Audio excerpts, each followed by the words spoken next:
Is the gentleman, 3 minutes. The 3 gentleman minutes. from Arkansas is recognized for 3 minutes.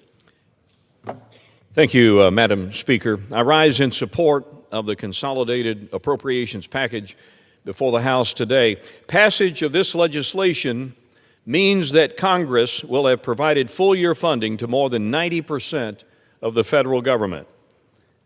And it marks an important departure from the unfortunate norm in which Congress too often fails to meet its Article I responsibility.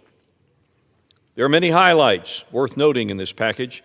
In providing for the common defense, the legislation strategically increases funding to ensure that our military continues to be the most lethal in the world, while also ensuring that our allies have the tools they need to help us defend democracy.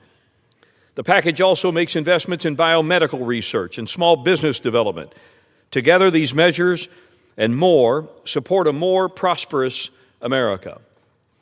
Madam Speaker, I chair the Transportation, Housing, and Urban Development Subcommittee. My division of this legislation cuts back unfocused spending and reduces bureaucratic bloat.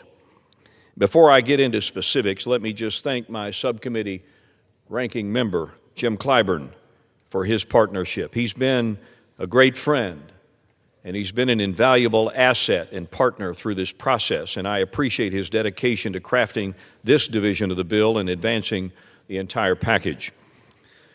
The THUD division invests in what matters to the American people: economic growth, safe and efficient mobility, and housing affordability. We prioritize safety by allocating over $22 billion for the Federal Aviation Administration.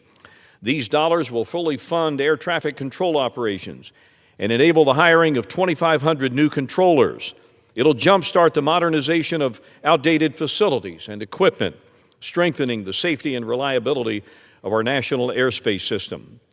We provide more than $64 billion for highways, taking care to send the overwhelming majority of these dollars back to the states, because it's at the state level where the best decisions are made, not here in Washington. We also provide funding to address our nation's shortage of safe and available truck parking.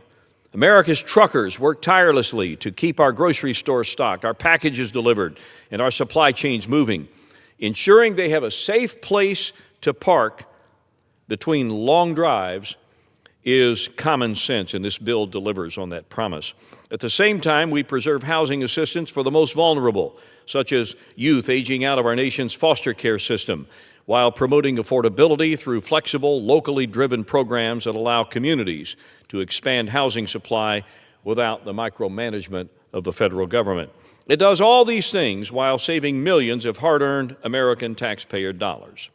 I want to thank my subcommittee staff, Avery, Andrew, Doug, Mary Beth. Your hard work and diligence has been indispensable throughout this process, and know that I'm deeply grateful to have each one of you on my team. Yield the gentleman an additional 30 seconds, Madam Speaker. So I'm going to take that 30 seconds and brag on this guy right here, Tom Cole. He has re-engineered, somewhat reinvented, a lost appropriations process, and I am eternally grateful, and I know I speak for the American people in thanking Mr. Cole for his leadership.